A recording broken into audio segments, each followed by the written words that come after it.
താൻ വീണ്ടും കൂത്തുപറമ്പ് മണ്ഡലത്തിൽ സ്ഥാനാർത്ഥിയാകുന്നതിൽ പാർട്ടിക്കുള്ളിൽ എതിർപ്പുണ്ടായിരുന്നുവെന്ന് കൂത്തുപറമ്പ് മണ്ഡലം MLA KP Mohanan Kannur press ക്ലബ്ബിൽ വാർത്താസമ്മേളനത്തിൽ സംസാരിക്കുകയായിരുന്നു അദ്ദേഹം. മണ്ഡലം കമ്മിറ്റികളിൽ തനിക്കെതിരെ ചില ഭാരവാഹികൾ എതിർപ്പുന്നയിച്ചു. എന്നാൽ നേതൃത്വം ഈ കാര്യത്തിൽ തനിക്കെതിരെ പ്രതികരിച്ചിരുന്നില്ല. വീണ്ടും മത്സരിക്കേണ്ടെന്ന കാര്യം നേരത്തെ തീരുമാനിച്ചിരുന്നു.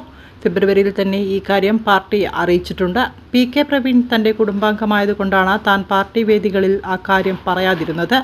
ഈ കാര്യം താൻ മുൻകൈയെടുത്ത് പറഞ്ഞാൽ പാർട്ടിയിൽ വിവാദമുണ്ടാകുമെന്ന് കരുതി.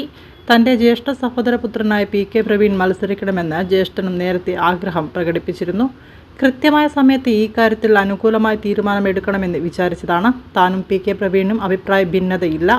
പിതാവ് PR-ന്റെ പിന്മുറക്കാരനാണ് പ്രവീൺ. കഴിഞ്ഞ കുറേ കാലമായി പാർട്ടിയിലും സംഘടനാ രംഗത്തും പ്രവീൺ നേതൃത്വ തലത്തിൽ പ്രവർത്തിച്ചിട്ടുണ്ട്.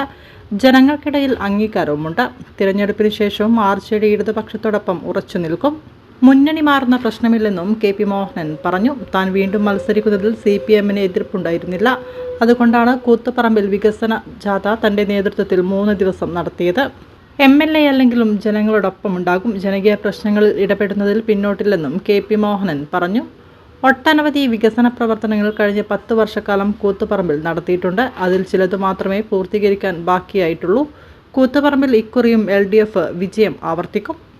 നാട്ടുകാരനാണെന്ന ആനുകൂല്യവും PR-ന്റെ പിൻതലമുറക്കാരനാണെന്ന ജനങ്ങളുടെ അനുഭവവും പ്രവീണിനെ വൻ ഭൂരിപക്ഷത്തിൽ വിജയിപ്പിക്കുമെന്ന് KP മോഹനൻ പറഞ്ഞു.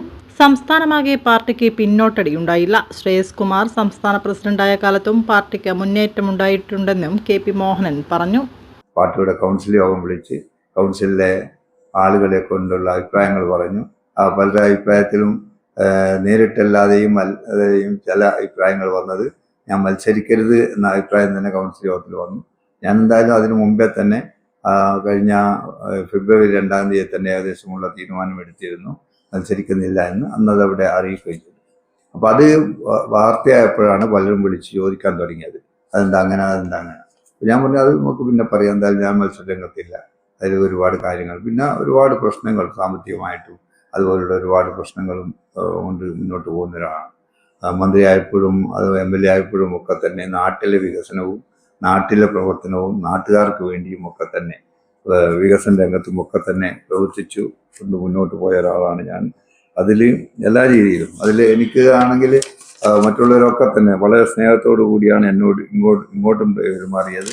അതോടൊപ്പം തന്നെ അതേ രീതിയിൽ തന്നെയാണ് ഞാൻ അങ്ങോട്ടും പെരുമാറിയത്. ഞാൻ പറഞ്ഞില്ല, നേരത്തെ പറഞ്ഞ പോലെ ഏട്ടൻ്റെ ആഗ്രഹമാണ് സാധിപ്പിച്ചു കൊടുത്തത്. നേരിട്ട് പറഞ്ഞാലുണ്ടാകുന്ന വിഷമം കൊണ്ടാണ് നേരിട്ട് പറയുന്നത്.